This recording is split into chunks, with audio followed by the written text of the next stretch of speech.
guess that's as clear an answer as I expect from such a device. Push in the right direction. I'd probably ask for some small item, something precious, or that you place value on. That's no great cost, and I put you in the right direction. I could get accustomed to that. Roll me a d8. Oh yeah, the voice from beyond. The demon honey voice. From a nearby passage, what appeared to be 7 books, but they're sort of like flapping their pages like that, sort of like flying through the air, almost like birds. What then? Are they coming our way? They appear to be. Are they chasing anyone, or they don't appear to be? They're flying in almost like a sort of small flock.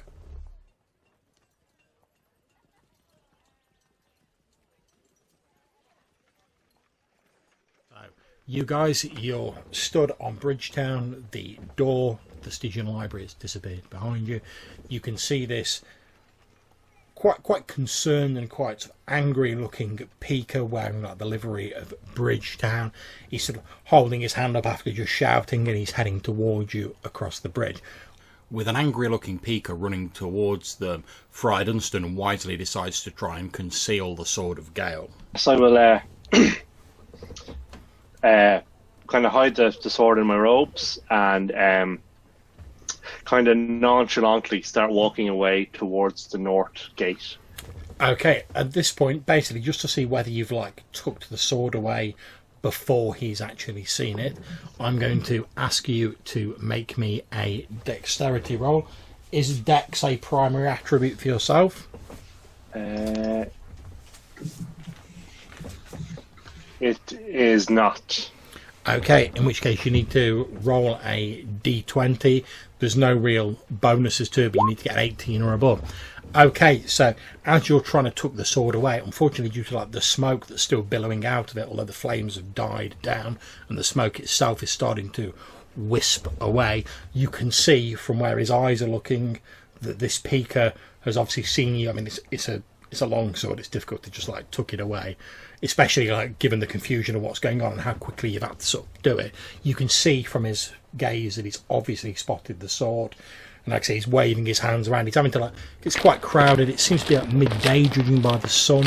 It's quite crowded on Bridgetown, because it's the main thoroughfare and sort of trading hub of the city. And you can see this Peaker's having to like push his way through the crowd a bit, trying to get towards you, but he's obviously heading towards you guys. And are there any buildings on the sides of the bridge, or is it just an open bridge with a few kind of stalls and stuff? Yeah, there aren't really any buildings as such. It's more sort of like an open air market that lines both sides of the bridge. Because of the construction of the bridge, it's not really safe or feasible to have like more sturdy buildings alongside it, because the weight would potentially damage the structure of the bridge. So most people who trade here, they set up sort of stalls, you know, with like awnings, or there's even some of the poorer people who can manage to and afford to trade on the bridge have just sort of got like crates set out and like barrels that they're sort of using as makeshift tables. It's a strange sort of atmosphere on Bridgetown, to be honest, because unlike a lot of parts of the city, sort of north of Bridgetown in the like inner wards, which you've just been in when you were in Marketgate and Bishopsgate and places like that, they tend to be slightly more upper class wards, and obviously where Mick comes from, in Slaughter Ward and places like Nether Scalehigh that are south of the bridge, they're a lot poorer, a bit more working class. But on Bridgetown, it's the only real place in the city where, as a matter of course, the sort of different classes tend to mingle. So it's an odd juxtaposition of places. You know, you've got sort of like expert craftsmen and people from the upper wards who've like travelled down here to sell their wares, or they've paid someone else to come and sell their wares on a stall. But you've also got people like selling meat from Slaughter Ward, and sort of lower class, working class people trying to sell their own sort of humble wares, because everyone who wants to travel through the city at some point has to go across Bridgetown, or granted, you can use one of the ferries or something like that to go across the river, but by far the safest route, at least until the plague and all the harassment you get off Peakers, is Bridgetown. I'm gonna be like, Friar, make yourself scarce. I'll take care of this. Don't worry.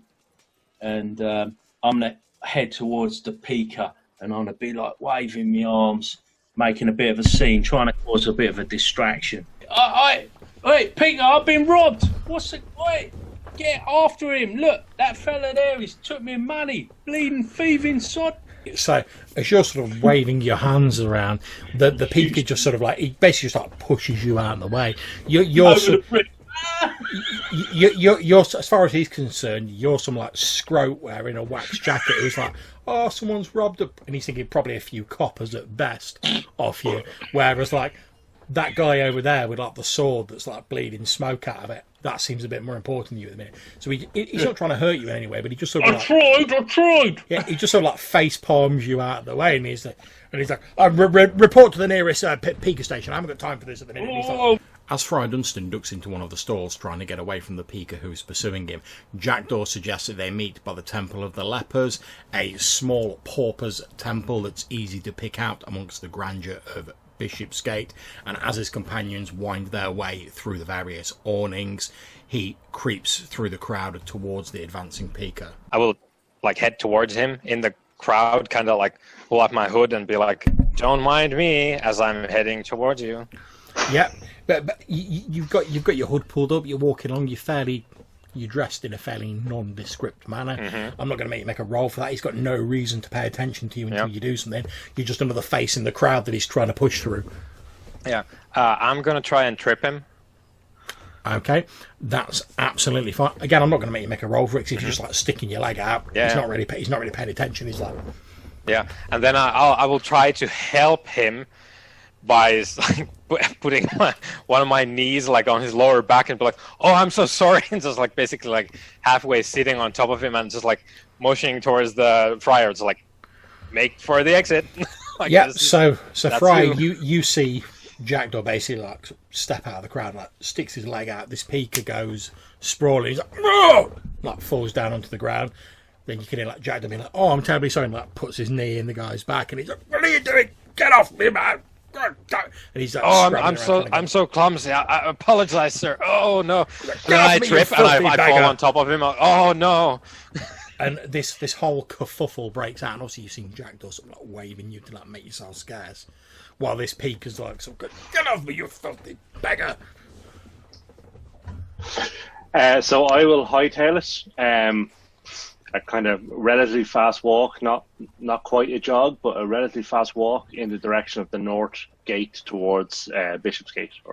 Taking advantage of the distraction provided by Jackdaw, Friar Dunstan and his two companions make their way to the north gate, where they are stopped by two Pikas who are searching people and checking them for signs of the plague before allowing them access to the inner wards of the city. Sorry, we're gonna have to check you for plague before we can allow you out the north gate. John, are these the same guys that we would have seen the last time? They're not. No, you're obviously on a different rotation. Okay. I mean, you guys don't really know how long you've been in the Stygian library, is it? Yeah, I guess that was a bit optimistic that they would be the same day. Okay, so what I will do is I will ask him to hold my prop. And explain to him that it is a prop for a show that we are putting on for the bishop in Bishopsgate. Okay, so I'm presuming you say prop, you mean like the sword? Yes, sorry, yeah. Yeah, What I'm saying is that it's a golden sword. Nobody makes golden swords. It's not really gold. It's just a bit of paint on a bit of wood or a bit of kind of scrap metal that looks really shiny. And ask him to hold it while I take my Cossack off and show him that I don't have the plague. Okay, he takes the sword off you and he sort of gives it a curious look. He like taps the blade a couple of times and he's like looking it over, and his eyes narrow a little bit, and he's like, "What plays are you doing exactly? I mean, this..." And he like taps it, and you can have the metallic ting of the gold as he taps it with the fingernail.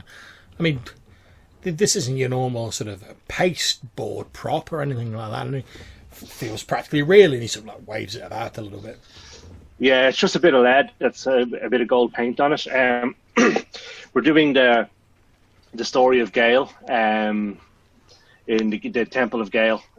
So the bishop there, as I'm sure you're aware, is he likes his props to look real and to his show to be really kind of in depth and well thought through. So we spent quite a bit of effort making this prop. So could you be careful with it, please? Yes. Obviously, sort of like seeing that you're like decked out and you've got like a noble bearing, he sort of sorry, Tony, like hands the sword to you, Lieutenant. The Peakers give the three companions an examination, and satisfied that they don't have any signs of the plague, they wave them on. How long are you putting on this performance for, Father? Just tonight for the bishop, and if he likes it, we hope that we would be able to put it on more often for other people, but our plan at the moment is only once for the bishop. He smiles and says, well, let's hope it goes down. Well, maybe if it's popular, even poor working people like myself will get to see it. And he has a bit of a chuckle with you. And I'll just chuckle back and say, yes, hopefully the bishop likes it enough that could be possible. He nods and says, right, they seem fine, Ted. Let them on their way. Sorry for the inconvenience, gentlemen. So, back with Jackdaw. Obviously, this Peak is still trying to sort of get you off him. You can see that your three companions have like disappeared amongst the stalls and made themselves scarce. And this Peak is still like, God damn it, Mal, will you get off me? Apologize. I have the fits.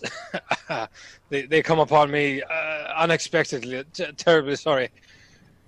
And then I like get off him.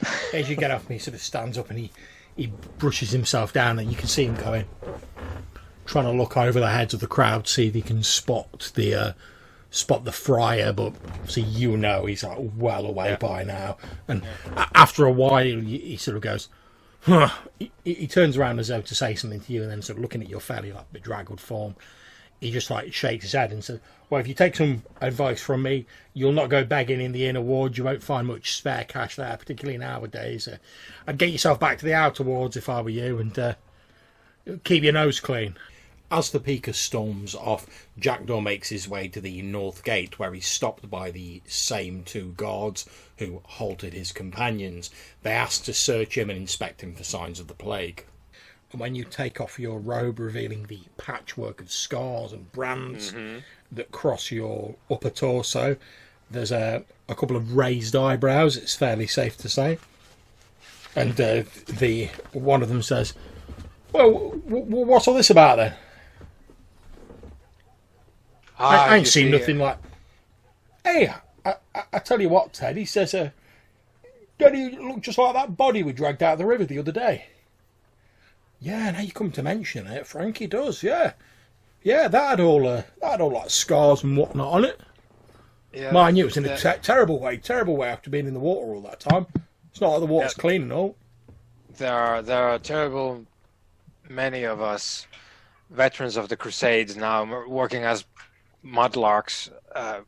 Occasionally, you slip and the currents do their work. I was one of the lucky ones. As you say that, the first Peaker who spoke to you, his face softens a little bit and he says, I hope you can find someone to help you out with your condition. He says, I had family who fought in the Holy Wars, and he presses a couple of silver pieces into your hand, and he says, thank you. What you people did over there, fighting back the heathens for the true glory of the gods. He says, well, it's a crime that some people have forgotten what you did for them. He says, I'm not a rich man, but take that with my blessing. That I hope you find better fortune in the future, my friend. Yeah, well, the same to you, my friend. Health and safety to you and yours. He jerks a thumb and he says, go on. Yep. And I will proceed towards Bishopgate. The two groups continue to make their way towards Bishopsgate and their rendezvous outside the Temple of the Leper. So, as you guys are entering Bishopsgate, which there is, like, unsurprisingly, a sort of wall and a gate around this district, it's probably not the case, but it seems as you're walking through that pretty much every other building you see in Bishopsgate is a church, a shrine, a temple of some kind. There are statues everywhere. You can pretty much see any deity that you care to mention is represented in some form here. And then, so dotted amongst all of these various temples and places of worship are the homes of religious practitioners, the lay priests, etc. And sort of crammed in pretty much anywhere else there's a space. There are these small craftsmen's workshops, like I say, people who make stained glass windows, scribes, all the sort of secondary occupations that support the houses of worship that fill Bishopsgate. And indeed, even the streets themselves, as you're walking through the streets, it seems like there's a preacher on every corner loudly like chanting about the glories of the gods or some sort of prophecy of doom. You come across a number of preachers who are sort of saying that the plague is God's judgment on the sinners of London. There's various apocryphal preachers about. There's a few people sort of begging or collecting alms for the poor. Most of the buildings, unlike in your home ward, Mick of Slaughter Ward, where most of the buildings are made of wood, pretty much all of the sort of permanent buildings here seem to be made of stone or like wood clad in stone. You can see like more gold and silver ornamentations on buildings than you've probably ever seen in your life. It's almost as though all of the buildings are trying to reach higher, as though reaching for the very heavens themselves, with each temple trying to outdo the last one in its grandeur. The displays of like craftsmanship on show here are like truly astounding. Just had a thought, gentlemen. If we're going to be going underground, perhaps we will need a light source or two. The heroes discuss what sort of light they need as they're wandering through the district, looking for a place to purchase a lantern or something similar. As you guys are having this discussion and you're obviously walking through the streets of Bishopsgate, you can see on the western edge of the ward is the Goblin Spit Canal, a sort of man-made canal that runs southwest and into the Great Thames Water River. It appears to hug the sort of western side of the district, with a number of buildings being built sort of right up to the edge, like overlooking the canal. Tell you what, Friar, in my experience, these churches have quite a bit of light inside, and perhaps I could borrow a few candles or something like that. I'm sure they wouldn't mind. You'd steal from a church. Steal? That's a bit harsh, isn't it? I said borrow, didn't I? I was most careful about saying borrow. As you're saying that, you're sort of walking down the street. You see on the street corner up ahead of you, there's a man wearing similar robes to yourself, Friar, although they dyed a sort of a muddy, sort of reddy brown colour, almost like a sort of clay-like colour. And you can hear him sort of loudly proclaiming to the crowd, and he's like, "Lest the wages of sin see your soul dragged down by Gormoth to the very hells themselves, change your ways, Londoners, for only then will you be saved from the reckoning that is to come." Do me a favour. And there's a few people sort of like gathered around him.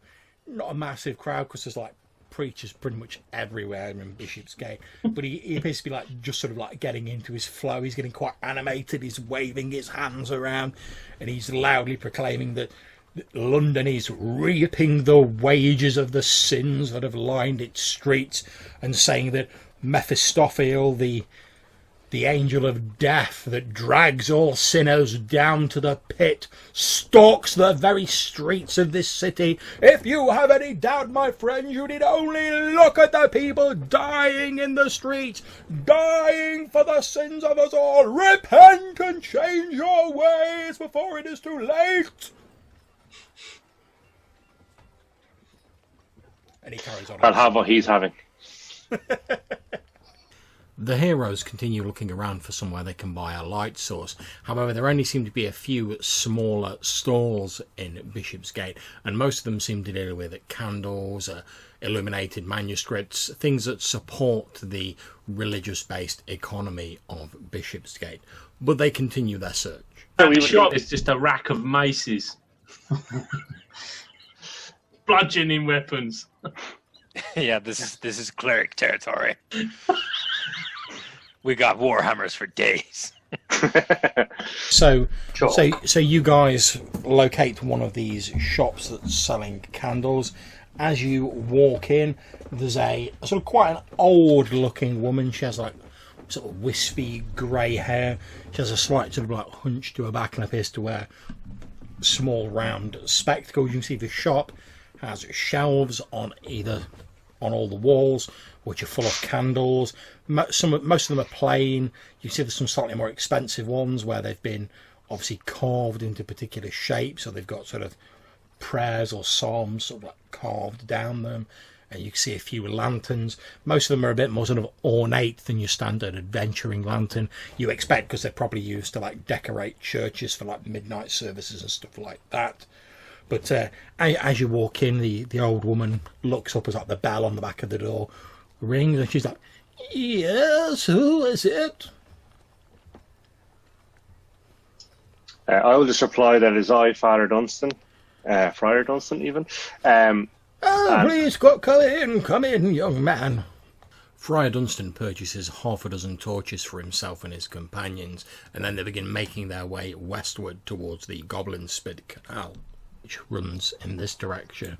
You can see, like I say, the level of the ward is about 20 feet above the turgid surface of the unwholesome sort of grey-green water that slowly burbles and runs through this canal. It looks quite placid, but obviously, since you all live in London and you all know a bit about this sort of thing, you're aware that even though the surface of the water looks placid, potentially there are sort of faster, more treacherous currents underneath. Roll me a d6, Mick.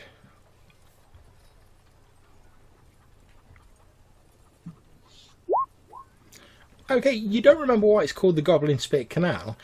However, you do recall, maybe it's something your father said, you do recall him saying that it used to carry water from an underground pool. Like a lot of, you remember your dad saying, like when he was young, a lot of people used to like go and like drink out of this pool. But then there was a few cases of like cholera, of people drinking out of the pool, so everyone like stopped drinking out of it, and the pool was pretty much sort of like buried and filled in. But water continues to like trickle through. The same water that fed the pool continues to trickle through from elsewhere, and that now feeds the canal. No one's really sure exactly where the pool is anymore, because like I say, it was buried and then built over. But and again, like, no one can even really remember the pool's name, but like, everyone around like your gaff, like Slaughterwood, especially your dad, just calls it like Cholera Pool now. As the group are walking alongside the canal, they can see three people on the small mud flat that runs alongside it. These mudlarks or mud crows are incredibly poor people who spend their time poking long wooden poles called gudgers into the muck, hoping to find something that they can sell to make themselves a few coins. It's an incredibly unpleasant job. A lot of them die or get sick from the pollution, but they don't have a lot of options since they are so incredibly poor. Do you want me to go and have a word with these mudlarks down here, fellas, and perhaps see what they know? Or do you want to carry on moseying about up here? It's probably worth a conversation with them. Yes, if they walk the length of this canal upon the mud, I'm sure they will know some way. So what do you reckon we're looking for? Some sort of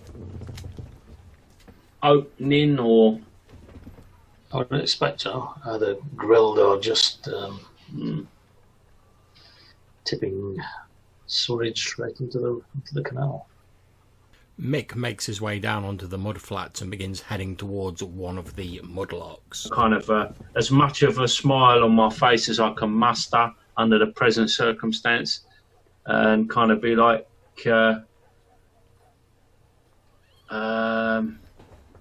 Oi, lads! Oi there! Oi! One of the mud crows turns round. He's a thin-looking man with an unhealthy, sort of sweaty, pallid tinge to his skin. He turns round and he's like, "All right." Yeah, I would say how you doing, but it's fairly obvious, not so great, I guess. He's like, wow, could be worse, could be worse.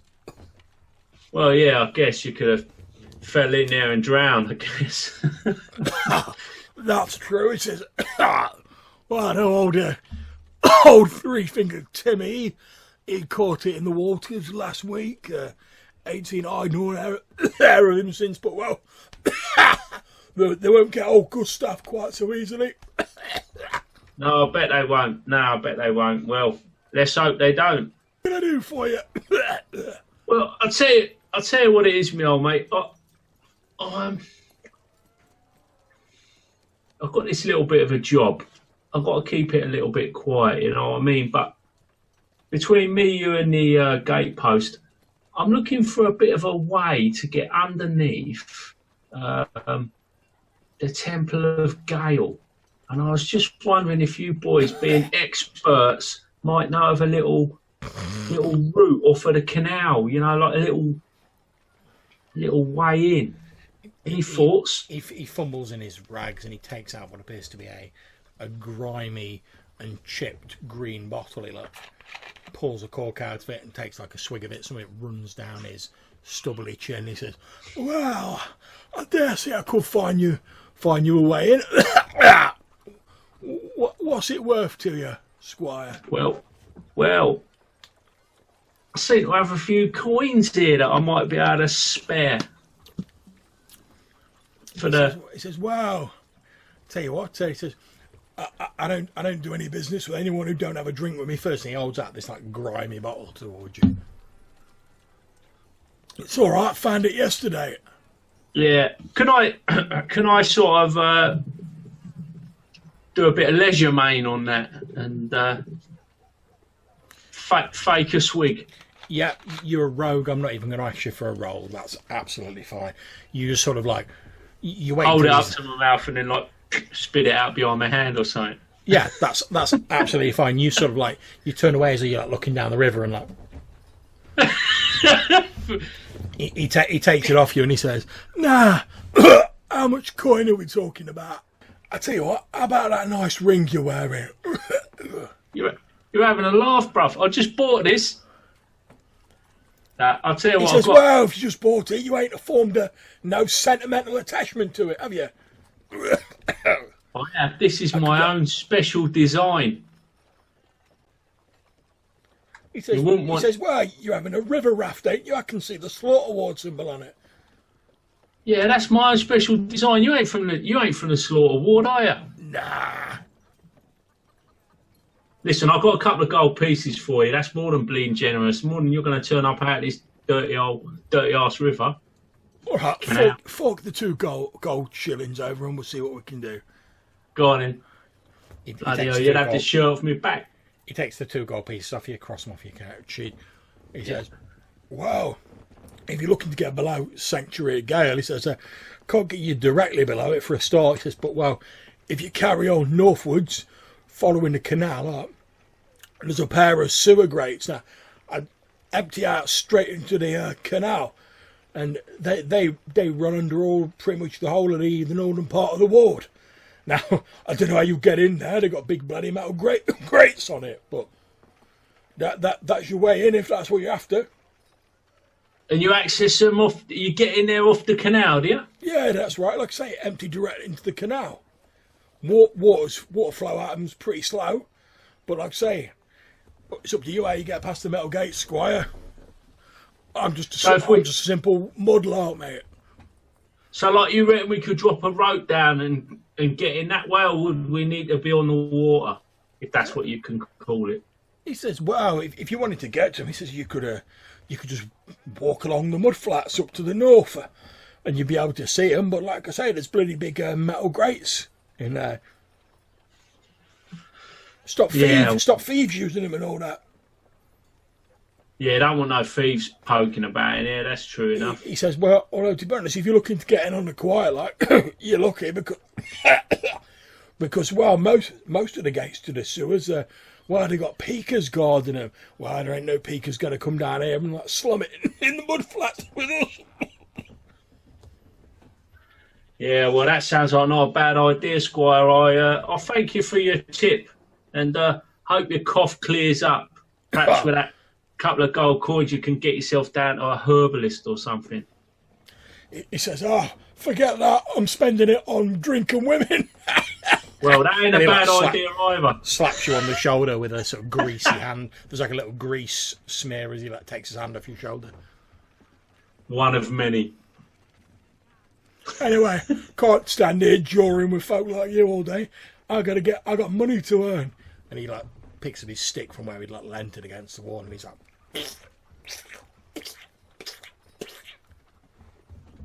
yeah. And with that, I'll bid him farewell and head back up to the fellas with the good news. Yep, you head back up the stone stairs. You can see your companions waiting for you. Yeah, lads, we've got a couple of leads up north. If we follow up these mud flats, there's some sewers with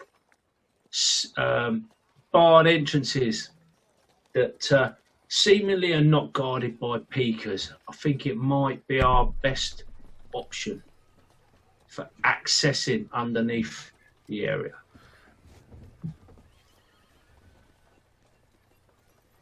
Well, let's head up and have a look. Well done, Mick. As you're saying that, from down sort of below where you've just come from, Mick, you hear a voice going, "Oh, bloody hell!" And as you sort of peer over, you can see the Gustav, the old mudcrow that you were talking to. He's obviously pulled his pole out, and you can see impaled on the end of it, 'cause it's sharpened at one end, sticking stuff. There's what appears to be a severed human arm. The pole's gone through the two bones in the arm, and as he's lifted it out, he's seen this arm, and he's dropped the pole next to him, and he's like, "Oh, Lord preserve us!" Yeah. Are we going to have a look, see what's going on? I'm reluctant to. Ditto. I'm thinking it might have some of these markings on it or something like that. Can we see from here whether there's any? You can't, unfortunately, because as you sort of look round, you can see that Gustav, having recovered himself a little bit, he's now sort of bent over the arm, and he's sort of moving around a bit, but he's got his back to you, between you and the severed arm, so you can't really see what he's doing. There's probably some jewellery on the hand or something. He's stripping off rings. So I'm gonna shuffle to take a closer look. Okay, you shuffle closer, and as you do so, you see Gustav, this mud crow, sort of tucking something into his robes, and you just see the briefest flash of gold as he disappears something into his ragged robes. Mm-hmm. And then you see him he picks up this severed arm, and he's he's winding back, like he's obviously just getting ready to bung it back in the water. If I'm close enough, I'm gonna grab the wrist of the severed arm before he throws it. Yeah, you grab hold of the wrist, and he's been so intent he hasn't really noticed you. He's like, "Oh Lord, oh God, you give me a start, sir." No, unfortunately, it's not the Lord. It's just me. He looks at you. Obviously, you're a little bit sort of ragged and unkempt looking yourself, and he's like, "Don't recall seeing you on these flats before, young fellow. Where's your normal patch?" Sorry, I need to check the. So Slaughterwood was there, and I forget what beach we talked about, but I'm gonna go with Witchward. Because that sounds like a place where you would find corpses that walk. He says, "Which ward?" He says, "I don't get down that way myself, but well, you do hear stories." So, pray tell, I don't want the piece, but can I take a look at whatever you just bucketed of this unfortunate fella? He looks a bit suspicious. He's like, "Oh, I don't know what you're talking about, sir." I'm not going to ask again, though. Okay, make me a charisma roll. This is gonna be great because charisma is my best stat. But again, it's just Okay, he looks a little bit uncertain, but after a few moments, he reaches inside his coat and he takes out a small gold ring. It has like a sigil on top of it, and you recall seeing the sigil before. It was on the sides of the spice barrels that you recovered from the two thieves. Yep. I'm not probably gonna have a good grasp on this, but if I was to guess, if Jackdaw was to guess, like how much would this be worth, just on the kind of fence that this guy could sell it to? It's a fairly small ring. It's not got a great deal of ornamentation, but you're thinking like you could easily get like 50 gold pieces for this ring. Yeah. I'll tell him like I'll give you 40 gold for that, and I sort of like jingle my coin pouch a little bit. He holds his hand out. He's like, Yep, and I'll put down 40 for him. okay, he takes the 40. He's like, sold, squire, and he like drops it into your hand. Yep, Okay. I'll take it, and You have a small gold ring with the Uffington family crest on, worth 50 gold pieces. yep, and I'll just sort of like, keeping my eyes fixed on him, I'll just reach down, take the arm as well. I'll be taking this as well. As you want, squire. I've got no use for it. Yeah.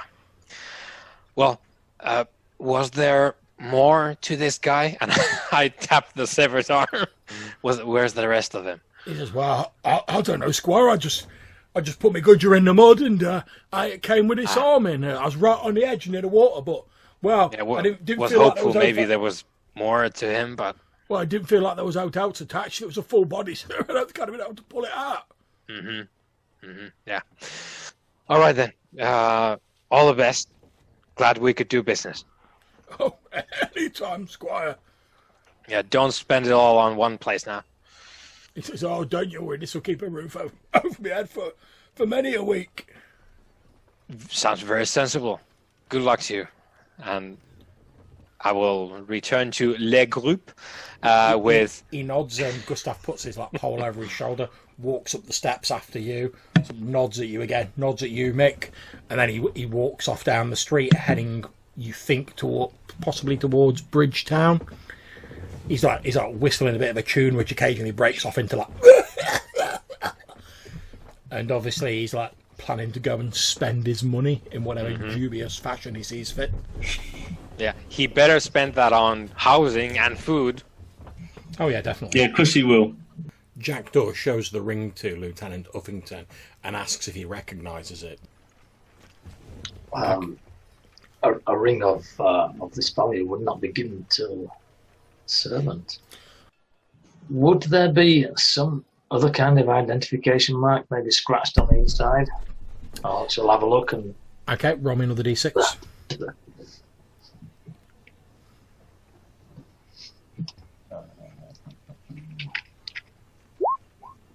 4. Okay, I'm going to say there is a mark on it. As I mentioned before, Lieutenant Richard Uffington is one of, if not the youngest son of a plethora of sons. Indeed. But Boris Uffington's been a very busy boy. He has indeed. Different mothers, so I would imagine it would be a half-brother, an older brother. Mm-hmm. Probably someone more to do with the trade with the East, the shipping side, rather than the actual administration. So he would have been maybe more active in the on the ships, maybe even a captain of one of the ships. Rupert Uffington, perhaps half a dozen years older than myself, so just in his 30s. Okay. So what's the distinctive mark on the ring that lets you know it's Rupert's? It's a little bear.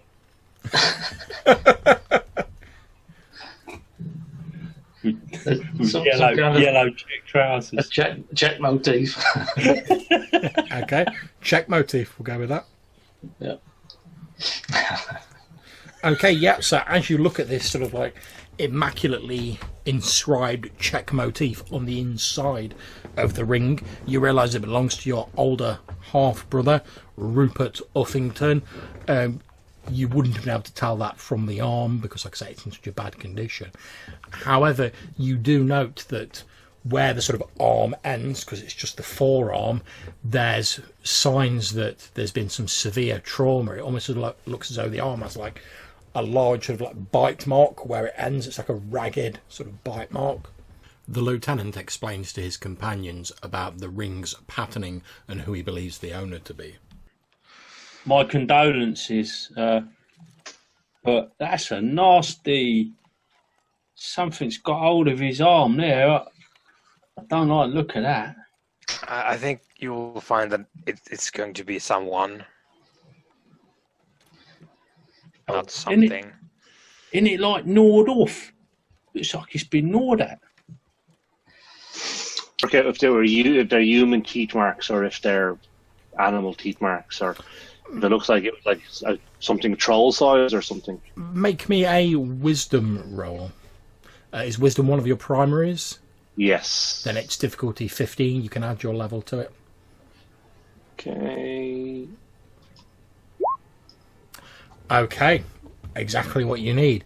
So as you're looking at it, it looks as though something... It doesn't look like a human bite.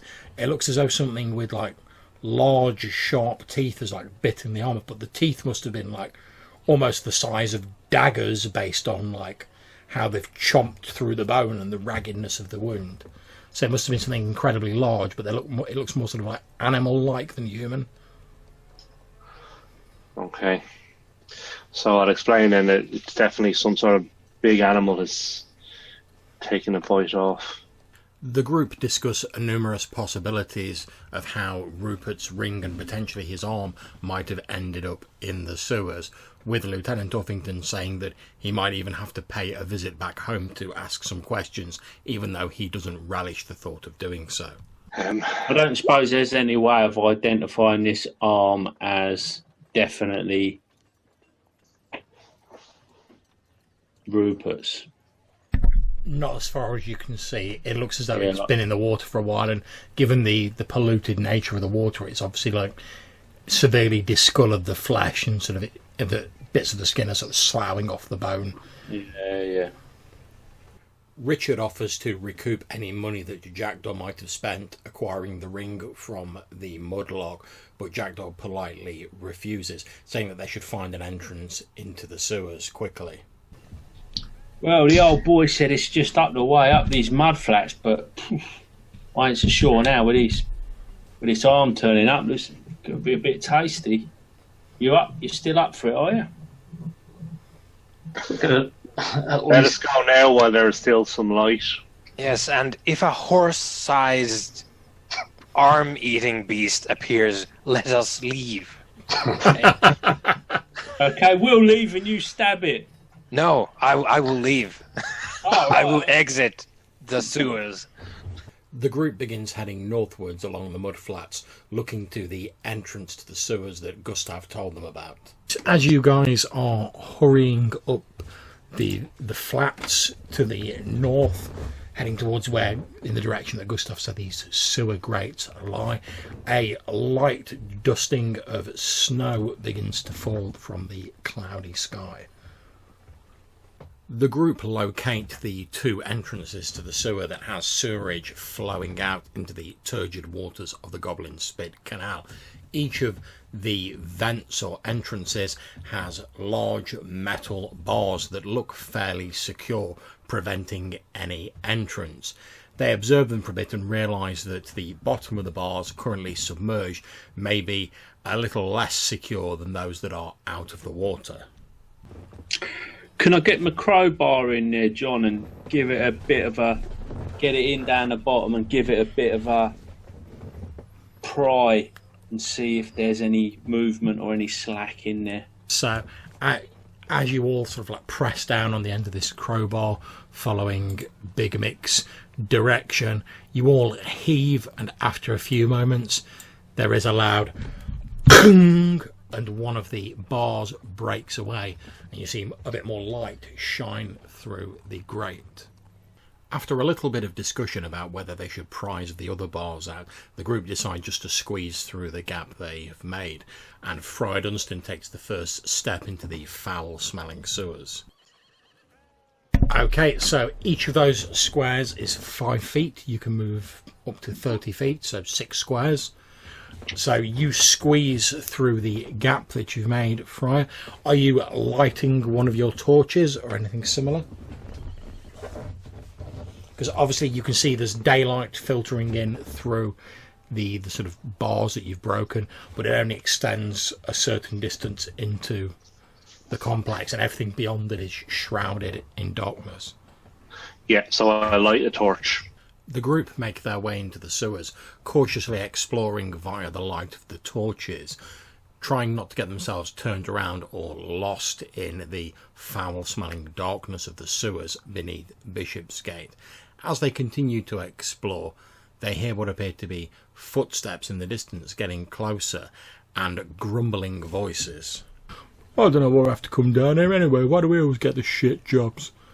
And you hear a voice saying, "Stow it, you man. It's an honour to serve a queen and country. This is a vitally important job for the safety of Great Lunden. I'll have no more of your insubordination." Not wishing to risk a confrontation, both Jackdaw and Big Mick secrete themselves in different patches of shadow, while Lieutenant Richard Uffington and Friar Dunstan took themselves into a small side corridor out of sight of the main chamber. 3 figures wearing peacoat garb emerge from round a corner. They appear to be sort of walking along the edge. You can see as they're walking along, they're looking down at the water. Occasionally, they sort of inspect some of the walls. You can hear the two peakers who are sort of lagging behind appear to be sort of like grumbling to themselves and complaining, whereas the sort of mutton-chopped, mustachioed figure who's leading them is walking along quite imperiously. Occasionally, he taps at some of the bricks with what appears to be a small club, effectively, with like studs on it. They don't appear to have spotted any of you guys yet. Jackdaw, you're pretty much entirely hidden in shadow. Big Mick, you're sort of half and half, and the Friar and the Lieutenant are tucked around the corner. So, they do appear to be moving towards the grate that we just entered through, or the bars. Yeah. Well, shit. Well, I'm kind of caught up in here.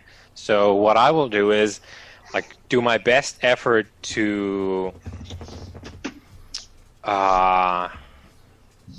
remain hidden until they come to such an angle or a distance that they will just outright spot me, because they eventually will. But until then, I would like to remain as hidden as I can, and just sort of like sit down against the wall, yeah, like in a small bundle of cloth, and do my best effort to look dead. Okay. I will play dead. Okay, not a problem. So that's what Jackdaw's doing. Jackdaw, if you're trying to hide, make me a hide in shadows roll. So that's a dex-based roll. Yeah. Obviously, you're an assassin. You get to add your level to it. I'm assuming dex is a primary for you. So it's difficulty 15. Come on. No, okay. Well, I have 4 charisma. I've succeeded critically in all my charisma rolls. Dexterity? Nah. Okay, so I'm going to ask Big Mick, since you're the only other one out in the open, can you also make me a hide in shadows roll? I'm assuming, again, dex is primary for you. You get to add your level to it, and it's a dex roll. You need to get 15 or more. Okay. So, as they continue moving, they get to about here. sort of just about level where you are, Jackdaw, and the captain says, "What's this we got over here?" And he moves over towards where you're like lying, pretending to be dead, Jackdaw, and he sort of pokes you with like the end of his boot, basically.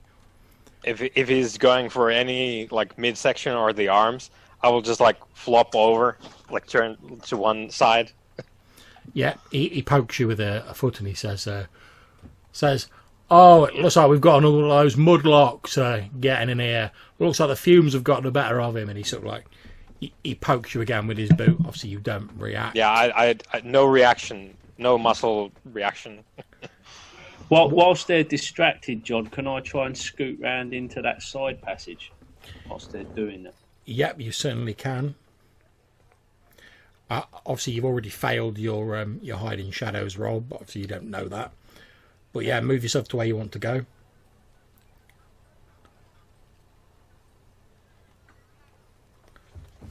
Okay, so as you're scooting around, you actually get to here, and as you're sort of like moving out of the shadows a bit to go round the corner, one of the peekers there goes, "Hey, who's that over there?" At that point, I'll just duck back into or attempt to duck back into the darkness. Okay, so these two peekers are going to head over here. Now, effectively, since this may become a combat, we'll go on to initiative.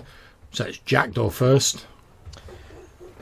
John, I will pay close attention to the peaker sergeant. I understand. That's a standard action. I understand.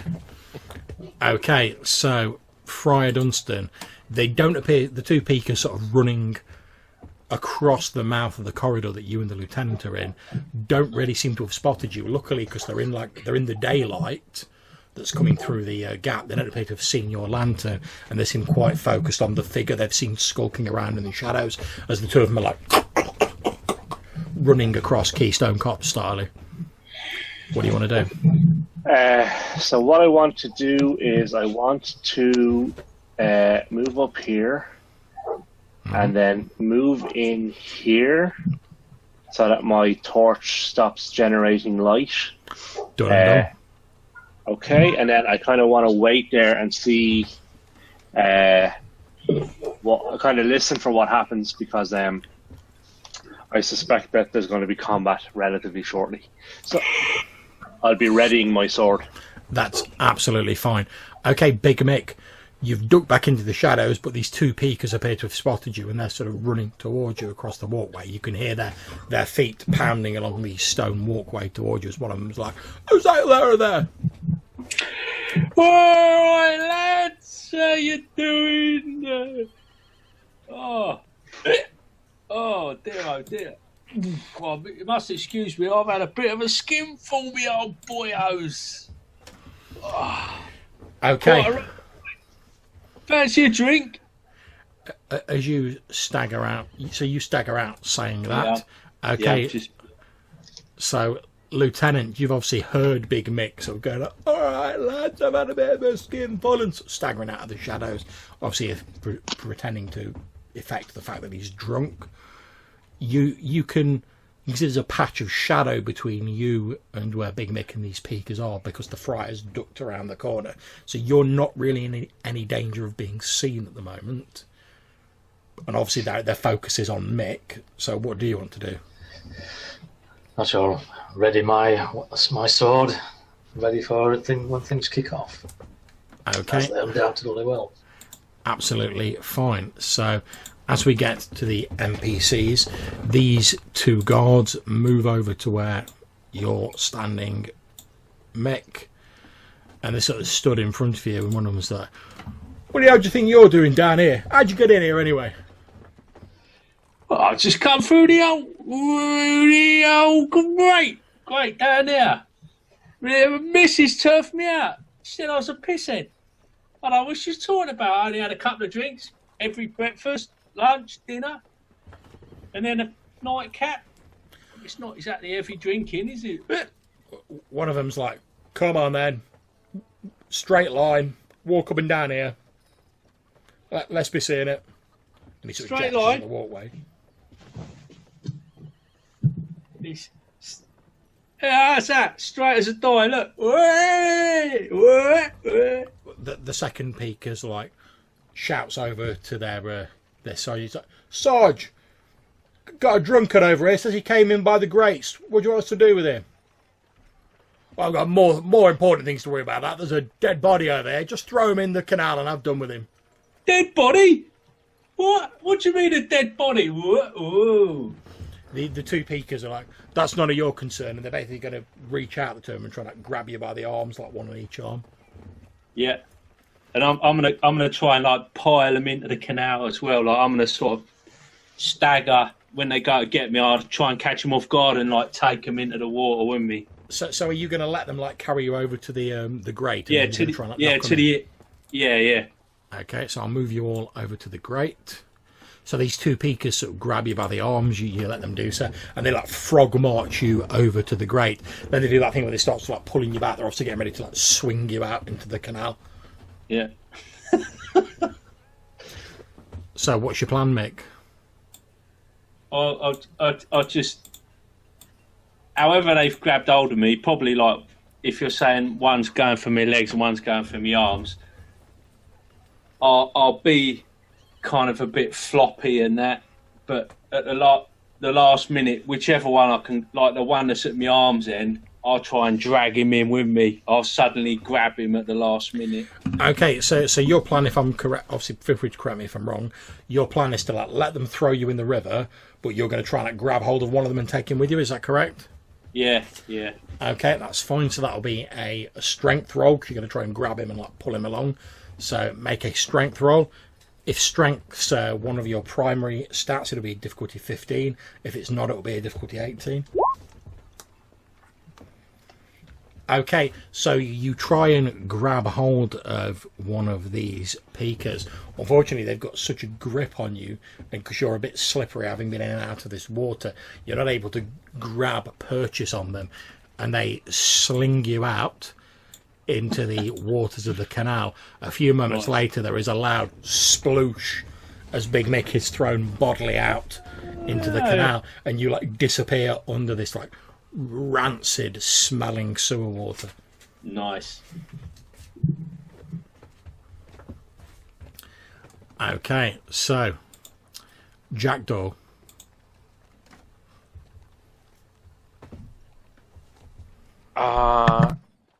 There's your chance, man. Not yet. So the sergeant, I presume, is still. Well, I guess now he's gonna have some.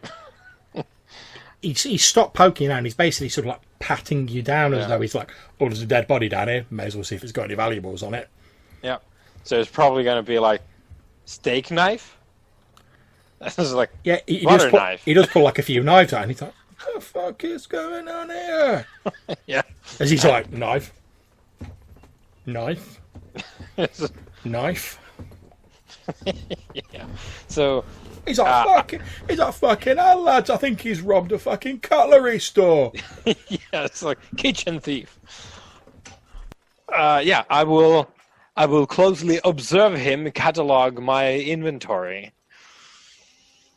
The leader of the Peakers rifles through the clothing of Jackdaw, discovering his large demijohn full of boot-legged spirit. He takes it out and waves it at his men, saying they'll have a good drink tonight. And the men, having thrown Big Mick into the canal, begin walking back towards their leader. Friar Dunstan leaves his torch in the side corridor and begins to move back towards the main sewer chamber to intercept the Peakers. What I want to do then is come down far enough to peek around this corner, and then I would like to cast my sound burst so that it catches these two peakers. Okay, that's absolutely fine. Okay, so there's this boom of sound as you sort of lean out of the shadows and call upon the power of your god.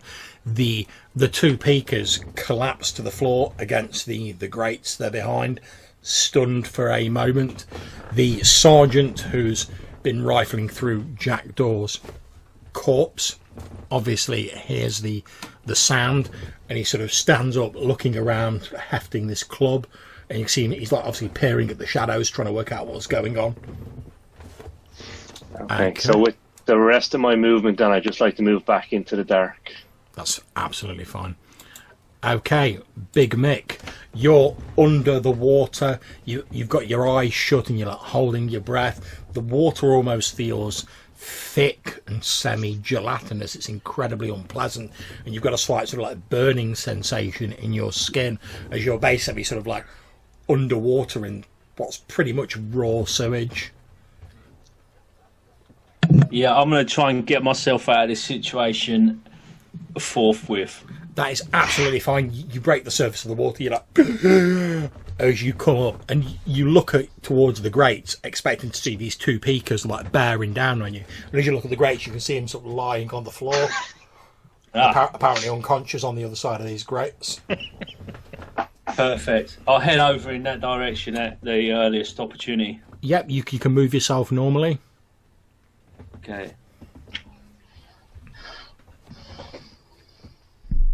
Over to this geezer here. Are they dead or alive?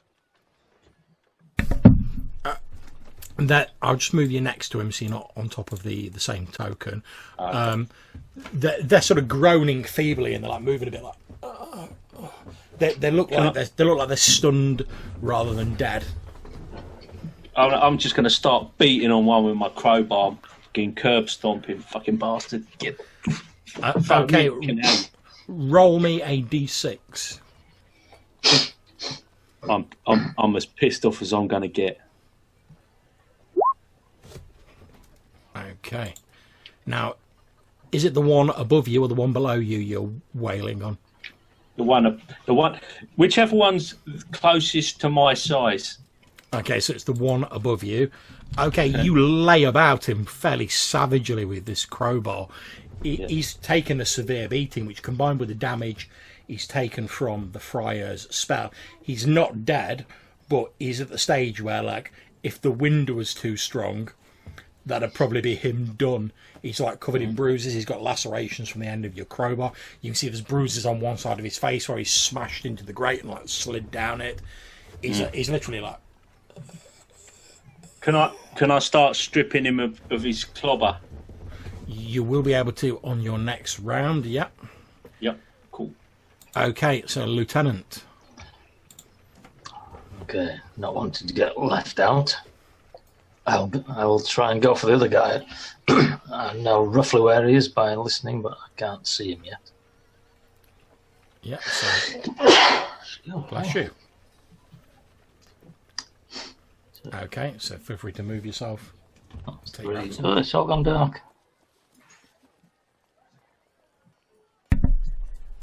I presume you're trying to head down to the area where the others are, so you'd be sort of like about here. If you're moving down.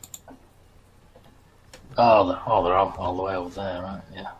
Well, I peer out of that passageway, blinking the light, and look around. Yeah, but basically you can see like what the two near the grate are unconscious, although they're slowly starting to stir, and you can see like Big Mick's basically like smacking the shit out of one of them with a crowbar.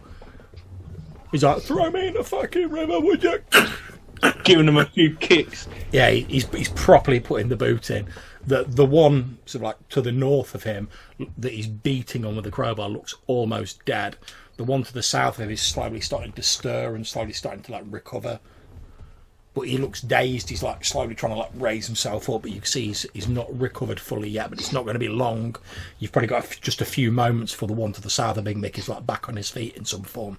Seeing Mick setting about one of his men with a crowbar quite viciously, the sergeant drops the demijohn of fluid that he'd taken from Jackdaw's body. It breaks with a loud shattering sound, the liquid running out across the cobbles, and he begins charging towards Mick, lifting his club high above his head. That's unfortunate. As the sergeant runs towards Mick, Jackdaw stirs and moves alongside him quietly in the shadows. Friar Dunstan steps out of the side passageway, drawing the Sword of Gale. Can I draw and activate the sword in one go? How do you plan to activate it? That is a good question. I will call on the power of Gale to assist me in ridding the world of this filth. Okay, I'm going to say make me maybe a wisdom roll. You can add your level to it. The difficulty is 15. Wisdom. Okay, so yeah, as you charge out, you call upon the power of Gale, to the Golden Angel, to assist you in your endeavours. And as you run out, suddenly the chamber you've ran into is illuminated by this golden glow as the sword goes and bursts into flame. Okay. So now, hopefully this will go well. Oh, probably not. Okay, as you run out and the sword goes and bursts into flames, the captain of the Peakers throws himself flat on the floor. The burning blade whistles over his head, sort of singeing a few hairs of his beard as he throws himself flat on the ground. Already, you see, he's obviously had some military experience because he's rolling to one side, getting ready to come back up again. Okay, Big Mick, you've obviously seen all of this happening. The Peaker to the south of you is just sort of getting his weapon out as he's recovering, and you see the friar, like some heaven-sent figure of divine retribution, charges out of the shadows with a flourish. His sword bursts into flames. He swings it at the captain. He throws himself on the floor, and it whistles over his head.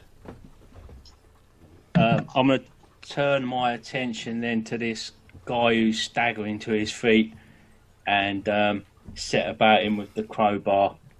Okay, go for it. Make an attack roll. Maybe try and grab him with it and just drag him down into the canal with the end of it. Okay, so if you're trying to push him into the canal, that'll be like a strength check. If you're just trying to damage him, it'll be a normal attack roll. It's up to you. I think I want to just try and drag him into the drink, and then maybe I can set upon him after that. Okay, so it's a strength check. If strength is a primary for you, it's 15. If it's not, it's an 18 difficulty. Nah. Make your roll. Why is it not rolling?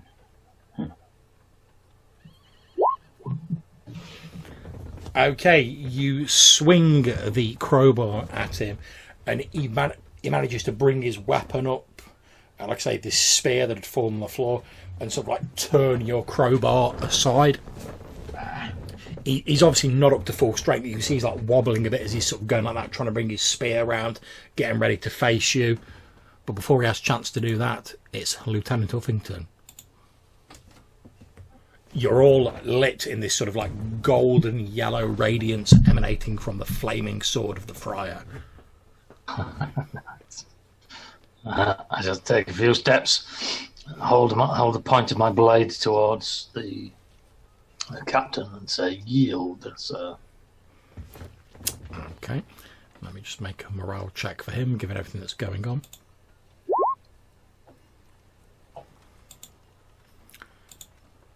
Okay, as you do that, he holds up. He's still holding his club, but he holds up his other hand, and he's you see him looking a little bit fearfully at the flaming sword the friar's holding. He's like, "Look, we don't want any trouble. We're just doing our rounds, but I can't have people setting about my man."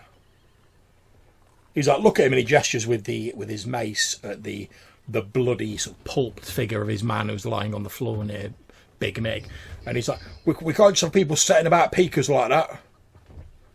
With the advantage of numbers being firmly on their side, Lieutenant Uffington and Friar Dunstan are able to persuade the Peaker sergeant that he should leave and go and get his man some medical attention, and that'll ensure they won't be here when he comes back. Seeing that he's obviously outnumbered and that one of his men is potentially dying, the sergeant agrees, shouting across to his other man. Pick him up, we're heading out on the mud flats, we're going to take him to the apothecary station. You see the Pika is sort of still slightly dazed near you, but Mickey sort of like, he hefts his spear a little bit as though he's like getting ready to like give you a jab in, and then he's like, but Captain, you see what he did to Ben now? I mean, look at his face, it's a right mess, it's like pulped meat from slaughter ward. Shut your mouth or I'll poke this crowbar up your jacksie. He's like, listen, you get Ben, I'll get his legs, you get his arms, we're going to take him down the mud flats, get him the attention he needs. The Peekers leave through the open sewer grate, carrying their injured member, planning to get him some medical aid. The heroes wait for a few moments, and then, given that no further challenges appear, they continue exploring the sewers. Lieutenant Uffington lights another of the torches to shed a little more illumination on their explorations, and they continue pushing on into the foul, stink-lined tunnels of the sewers below Bishopgate. Yep. As you're all sort of stood there, you see a panicked-looking person wearing fairly sort of like normal clothes. He's like running through the water, sort of splashing his way up. You can see he's got blood on his face and on his clothes. His clothes look torn. He's wearing similar clothes to some of the mud crows that you saw earlier. He keeps like looking behind him, a look of absolute terror on his face, and he's like, oh! And he just appears to be like running in this direction. He sees the friar and he's like, help me!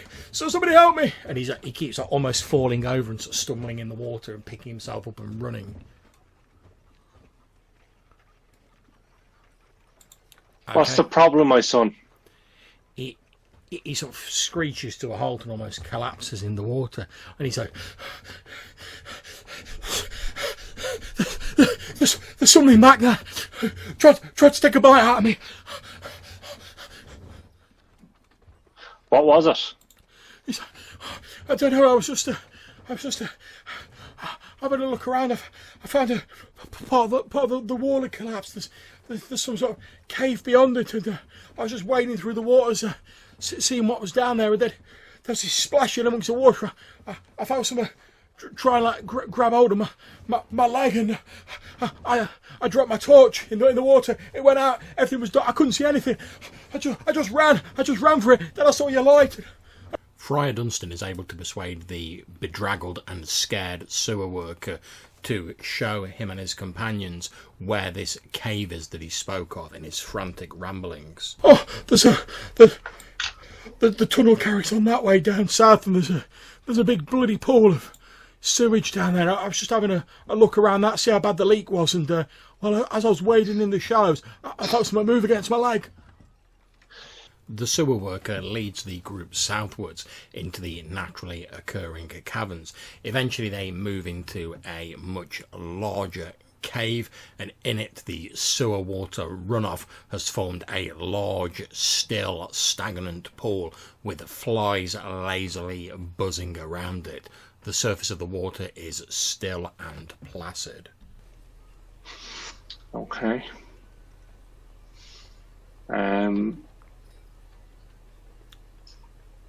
Okay, so I guess I'll just continue to walk around the outside and see if I can see anything. Okay, so move yourself to where you want to go. So just say about there. Okay, as you move it, obviously the rest of you feel free to move yourself up. I'll move the sewer worker, although he's hugging pretty close to the wall. Doesn't seem to want to go anywhere near the water. As you're heading further in, Friar Dunstan, sort of about here, you can see there's a smaller pool of water, and it appears to be caused by like a drip coming through a small crack in the sort of natural roof of this cavern. There's like a bloop, bloop, bloop, as this water's dribbling down from somewhere higher up and forming this smaller pool.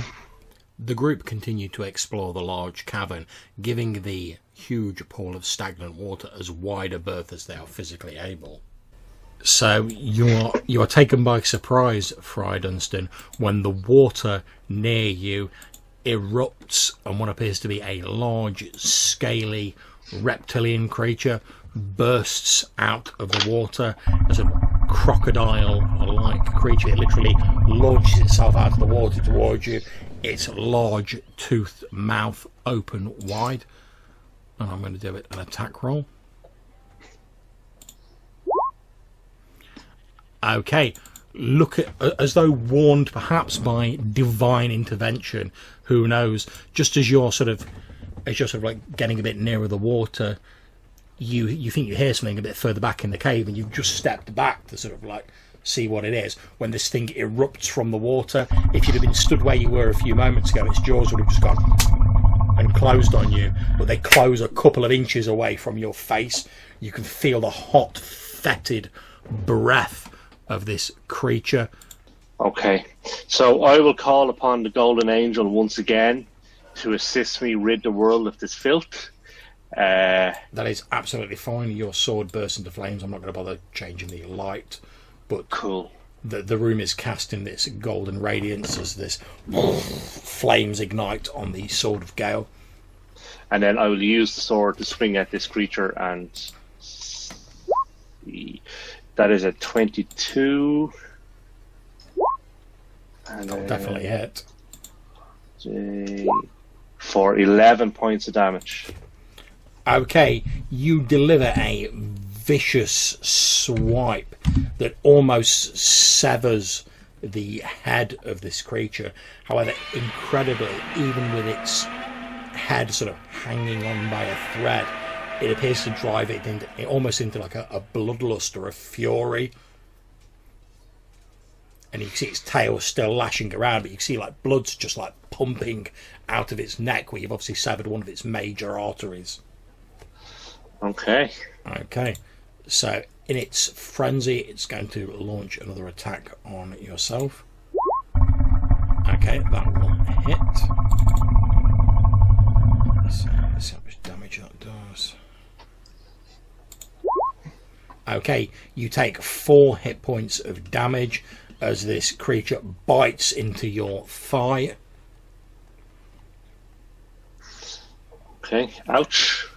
Okay, and can you please make me a constitution roll?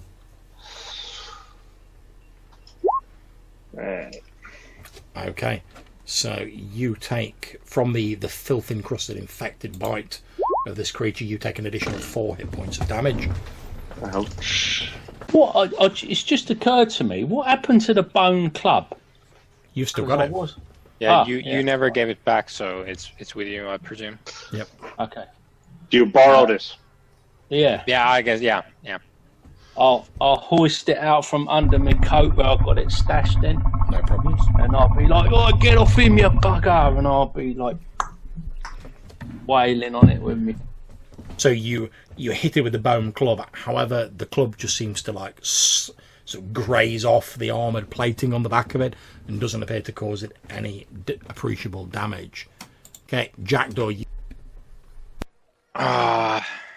So at a glance, how deep does the gunk look to be in here? Okay. Or is it too opaque to... Around about, it's difficult to tell, but you think from what the sewer worker said, so around about here, it's pretty shallow. It's just like in the middle here where it gets like deeper. Yeah. So you're probably safe as long as you're sort of like in this area. Yeah. Okay, so this is gonna probably be awful, but I will fetch my bearded axe, and 1, 2, 3, 4, 5, 6 question mark. So can I hit it from there? I'm not sure about the diagonals. You most certainly can hit it from there. So that is 2, 3, 4. Okay. Let me get the roll here. So bearded axe. 2 and then 4. Okay, so that should be right now 13. Okay, unfortunately, that's not enough. You slice off a little bit of its armour plating, but it doesn't really appear to do it a great deal of damage. Mm-hmm. Yeah, so I'm wading into the gunk. Yeah, but And, basically, both you and Mick are wailing on this thing while it's got hold of the friar's thigh, and it's like, yeah, just shaking him. indeed. Okay, Lieutenant, what are you doing?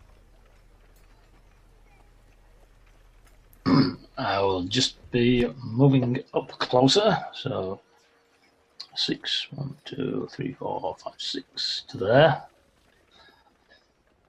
Still on dry land, and offer some verbal support. Go on, lads! Okay, no problems. Obviously, the peasants like staying well out of it, so we're back round to Friar Dunstan again. What are you doing, Friar? I am torn, but ultimately I'm going to swing out with my sword and hope that I can end it this time. Go for it. Ooh, no. Okay, you swing your sword, however, due to the pain you're feeling from this thing like ragging your thigh, you're unable to land a decisive blow on it. Okay, now it is going to release your thigh, and I'm going to, basically, because Jackdaw, Mick and Friar Dunstan are in contact with it, and it's basically in a frenzy now because of the damage you can do, it's just lashing out. I'm going to just roll randomly to see which one of you it attacks. So I'm going to roll a d6. 1 to 2 it's Jackdaw, 3 to 4 it's Big Mick, 5 to 6 it's Friar Dunstan. Okay, it's Big Mick. Well, I was getting ready for my funeral, so that's cool. Okay, what's your AC, Big Mick? I believe it's 10. 10. Yeah, Okay, leather coat. So it has hit you, so I'm going to roll for damage. As this thing chomps into your leg, causing you 4 hit points of damage. And you also need to make me a constitution roll as its filthy encrusted fangs sink into the soft flesh of your thigh.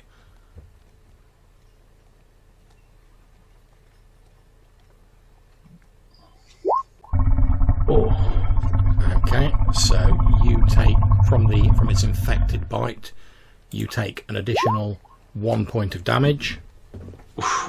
Jesus. Okay. So this thing chomps into Big Mick's leg. However, you now get a chance to fight back, Mick. I'll try it.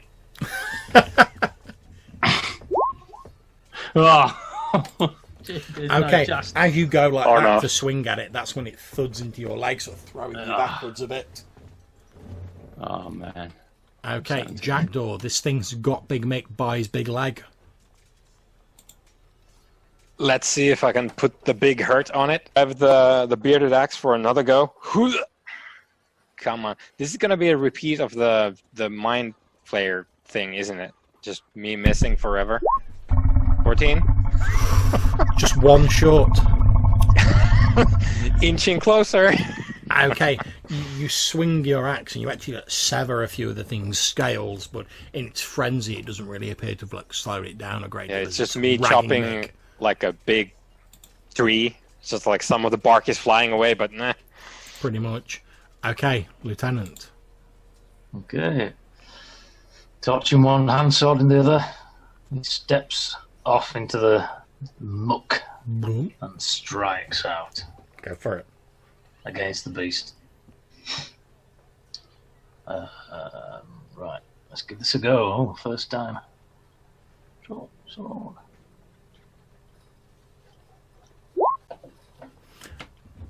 Okay, you swing your sword at the creature, and just as you're about to hit it, its tail flicks out, striking your hand. Your sword flies out of your hand, and it ends up somewhere over here.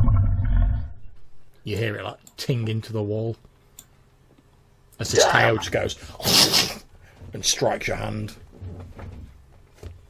Good grief. Okay, Friar. You've no longer got this thing attached to you. It's now ragging Big Mick. Okay, so I would like to move over here and try and flank it. Yep. And then, calling on the power of Gale, I will once again swing at it. Okay, you get a +1 to hit. Okay, so that's You're 19. definitely which is a hit. And I will tell you, like, because it's only got 1 hit point left, you are going to kill it. So describe how, using your mighty sword of Gale, you dispatch this creature. So as it's biting Mick's leg, I'm just going to bring the sword down around its neck kind of area and just chop its head clean off. And its head will kind of still be stuck into Mick's leg and the body will just kind of fall away. Yep, you slice the head off, the body slides back into the water. As you slice through it, in its death throes, this thing goes... And from somewhere in this direction, you hear an answering call of... And then this thing's body slides into the water and its head's still like, embedded in Mick's leg. Its jaws like, locked on his leg. Exhausted and injured from their battle with the sewer gator, the party ask the sewer worker if there's a quicker way to get out of this foul place. The sewer worker nods and leads them to another of the small round chambers. This one has a ladder heading up to the ceiling. They follow him up and he heaves aside a stone flagstone set into the ceiling. Helping the rest of the group climb up the ladder, the sewer worker brings them out into the cold night air of London. And you emerge from what appears to be a street entrance in Bishopsgate. You emerge onto the cobbled streets of Bishopsgate. Okay. Can we get a bearing of where Gale's temple is from here? You most certainly can. Gale's temple is... let me just show you where it is. Okay, so you guys have effectively sort of come out here, and the Sanctuary of Gale is sort of like here-ish, so just a bit to the northeast of it. Okay. So yeah, like I said, the Sanctuary of Gale will be about here, and you've come out about here. Okay. Is it easy to recognise this location? Yeah, I mean, you think like once the stone slab has been pushed back into place, obviously it's been designed to be like flush with the street. However, you can see the top of it does have like an iron ring in it, obviously for use for like lifting it up.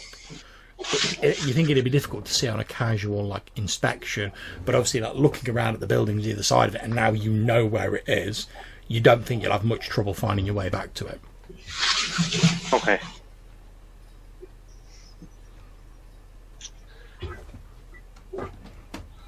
Okay. So I suggest it's evening now, we should find somewhere to hole up. Yes. See if we can find something to tend to your wounds. Okay. Fry Dunstan, you take 4 hit points of damage, and Big Mick, you take 3 hit points of damage. I'm down. Okay, so as you're saying, like, oh, perhaps you find a way to hole up and tend to your injuries, Big Mick suddenly like and just like projectile vomits onto the street and just like, slides to the floor. Quick, grab him and then close his temple with the lights on.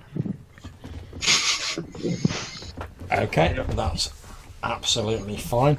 So you pick. I mean, it's not difficult to find a temple; they're all fairly obvious. You pick what appears to be.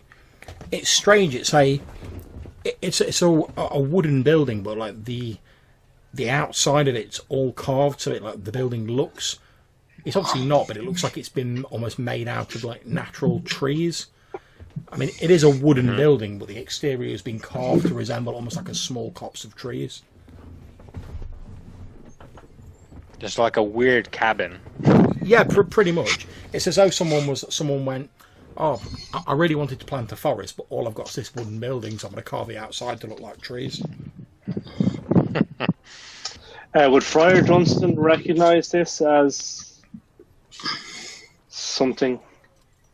Yep, you would know that this is most likely a temple to the Green Man, also known as the Old Green One or the Old Man.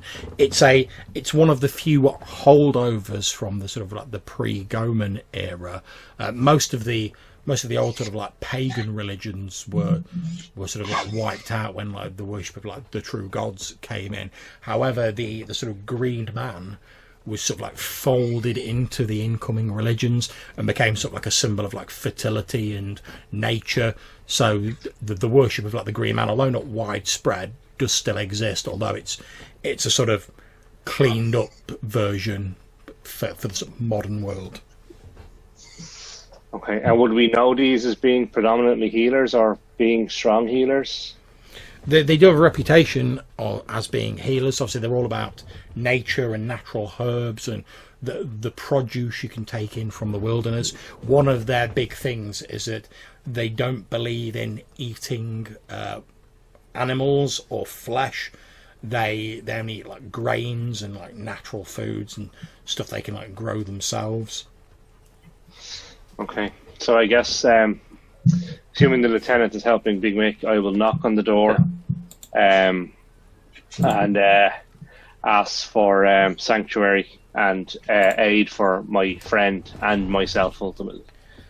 Okay, you knock on the door and a portly man with a beard opens the door and he's like, "Oh, bless my soul. What do we have here?" We have a number of weary travellers who are ill and who are in need of sanctuary and aid and healing. My friend here is very sick, and I myself am unwell.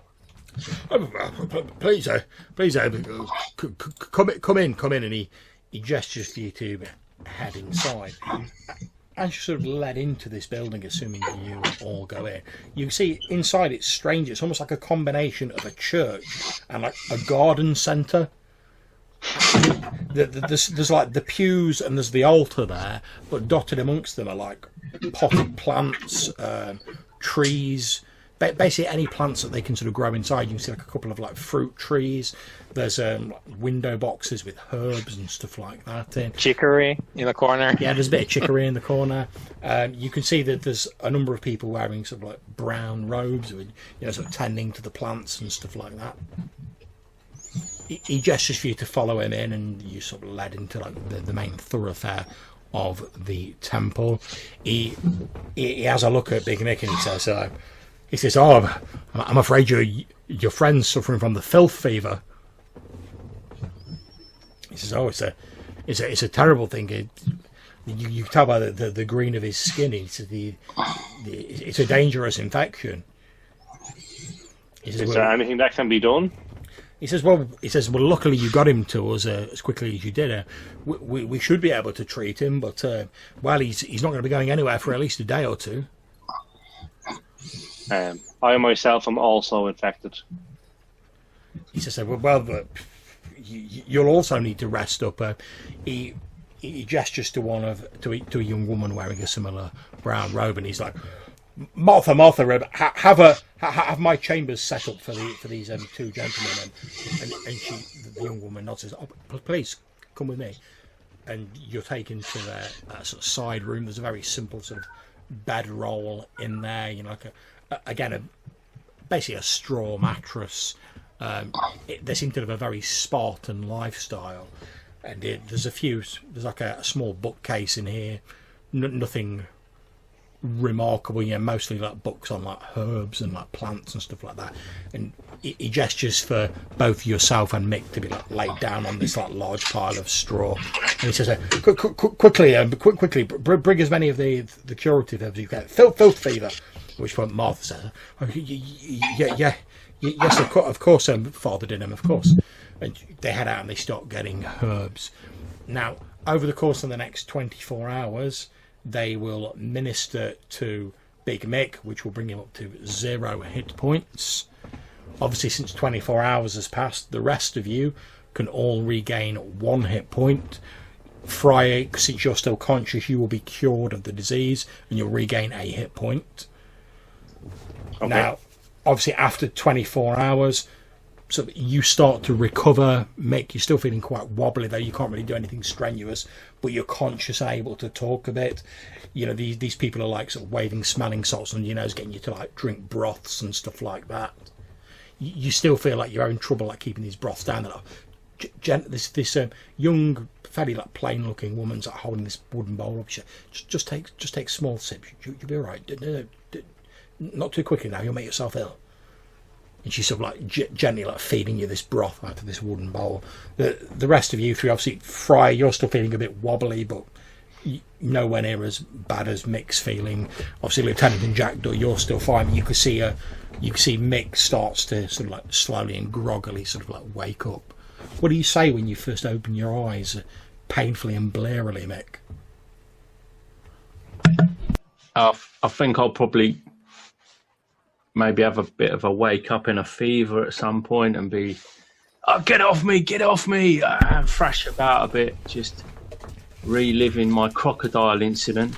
Yeah, you start thrashing about a bit. A couple of the priests like go as though they're going to hold you down, and this person who's been identified as Father Dinham, the man with the big beard, he's like, no, don't try and hold him down. He might injure himself. Just move things out of the way, and they basically move everything out of the way. So as you're like thrashing about a bit, you're not going to damage yourself or anyone else. But after maybe sort of 2 or 3 hours, you gradually start sort of like coming back around to reality, and you blearily look around, Mick, and you can see you're in this, like I said, this weird combination of like church and sort of like garden centre. There's a concerned looking young woman, like I say, with this bowl of broth sort of like at your bedside. Your friends are in the same room.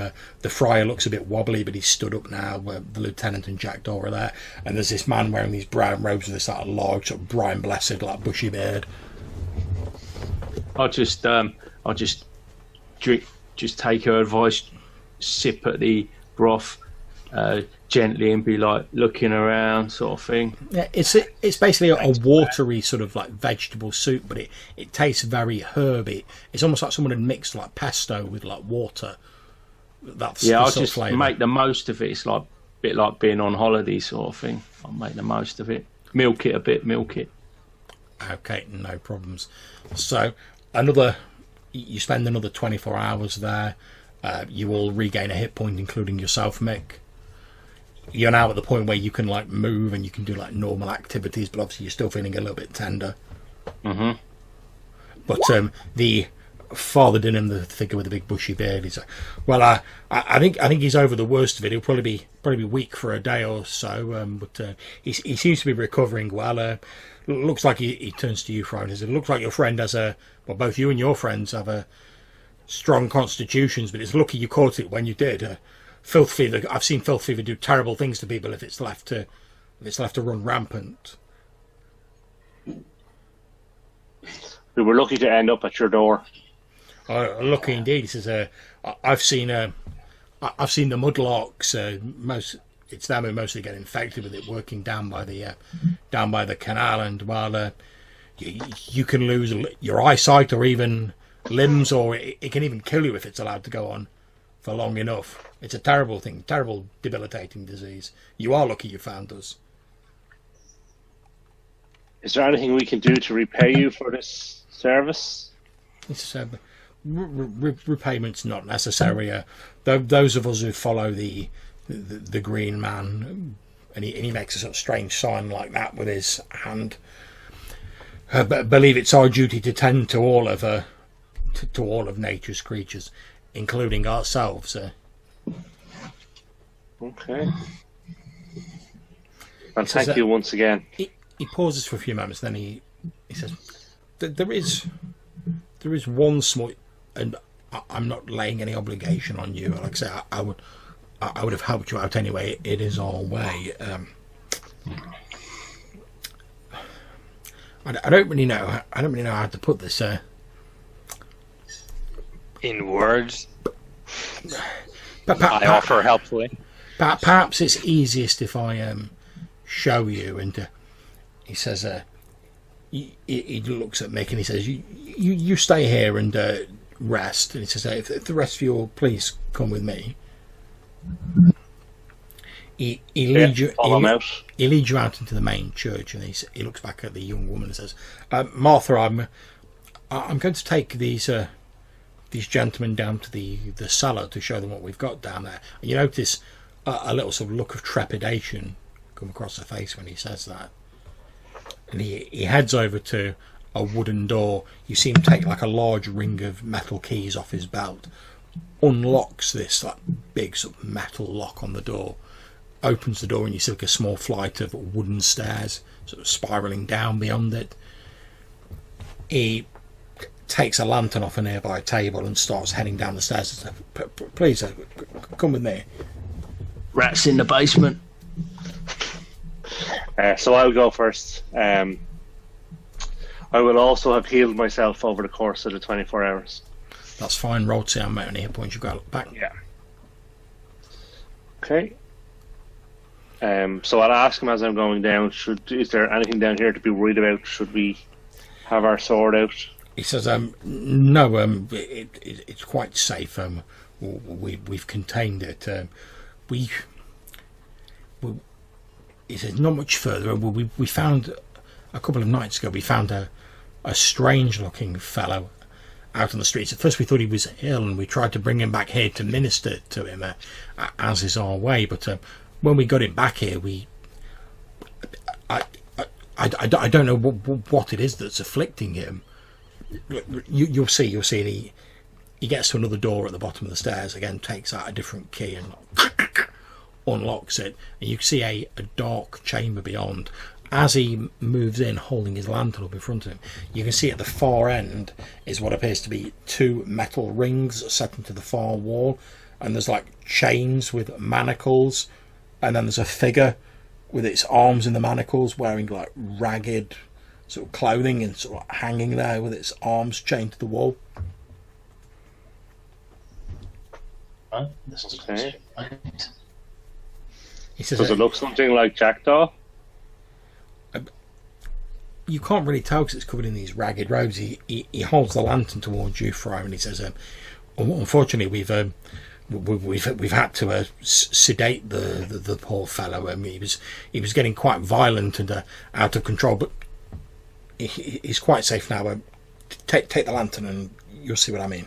And he gestures towards the wall with the figure. Okay, so I'll take the lantern and approach the figure.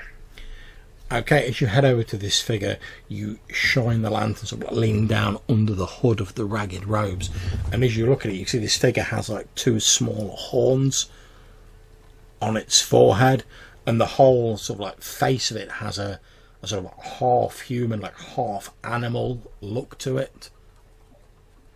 And then as you sort of like you move the lantern down to look at the rest of him, you can see that his legs appear to bend the opposite way to a normal person's.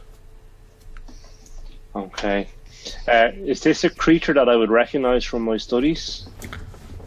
I mean, it looks vaguely like some of the old sort of pagan legends of like satyrs or stuff like that, but you've never like heard of any like reputable reports of anything like that. It looks as though some sort of ghastly combination twixt man and beast. Okay. Does his face look like anything like the faces that we'd have seen in the library when we looked at the demonology stuff? It does have a little bit of a demonic look to it, but that could just be because it's got like horns and a bit of an animal look to it. What you continue sort of like moving around as you're looking at it with the lantern. Then as you get down towards like its midriff, you can see that it appears to have its left arm missing. Does it have two arms and manacles, or one arm and manacles? One arm in manacles. Okay. I will hold up the grotesque arm. Does it like match in size anyway to this corpse? Yeah, it looks as though it does. Yeah. Okay. The size is correct, but it's obvious it's very hard to tell. I toss it in the corner. I was like, I didn't realize I packed that. So, is the creature awake? Or no, it appears to be unconscious. As Father Dinham said, they had to sedate it because it was violent. Okay. You think that's why they can afford to have left it down here with just like one arm chained up, because they've obviously like drugged it. Okay. And Lieutenant, does this look anything like your brother? Can't help but laugh. No, it wasn't anything like that last time I saw him, which is a blessing in one way. Okay. So he's in rags. Yeah. Is it? Yeah. And It looks like he might once have been wearing like a robe of some kind, but it's like Yeah. torn to pieces and just hanging off. yeah. And there's no. I'm just gonna go like hands on because he's apparently sedated. So just like full pat down. Like, is there anything to find on this creature's person? Okay, you start patting him down. You don't find any like obvious possessions on him. However, as you're sort of like moving around, you can feel there's like extensive scar tissue on his back. Turn him around. Yeah, he puts up no resistance. He's unconscious. You Yeah. turn him over. You sort of like pull open the robes Yeah. at the back, and you can see a by now familiar sort of field of scars and brands crisscrossing his back. And I'll stand up and like motion towards the back. So like, well, this is probably a familiar view to you. Then, is it? I'm not exactly sure because I can't see mine, but It's you not saw it on the bridge. It's not identical to the scars on Jackdaw's back, but it's very similar. Can I cast Detect Alignment on him to see if he is evil? Just asking for a friend. Is that an area spell? Is that targeted? If you just stand behind me. Well, I'm kind of in the front though. So yeah. Okay. Well, I'm getting caught up in your shotgun blast of morality, I guess. Okay, well, the unconscious creature is definitely evil. Okay. I am too. I am not good. It's not exactly a big reveal as far as the campaign it's goes, just to be like honest. saw that coming. Okay, yeah. So it's 150 feet long and 10 feet wide, so... Oh yeah, absolutely definitely. common. Yeah. Yes. Yeah, That's both Jackdaw and this creature are evil. Okay. So I will approach the father again and ask him, explain to him that this creature is incredibly evil, and ask him what assistance he requires. It says, well, I've never seen anything like it in all of my days. I mean, we here in the temple of the Green Man, we believe that all nature's creatures, animals, humans, goblins, etc., are all natural parts of the world. But I've never seen an unholy union of beast and man like this. I want to know if is this a natural creature? Is it something that's been done to someone? I mean, and if it is, it's clearly a perversion of nature. We must find some way to stop it. But I would have attempted to question it, but like I say, it was violent and out of control. Indeed, it certainly looks unnatural.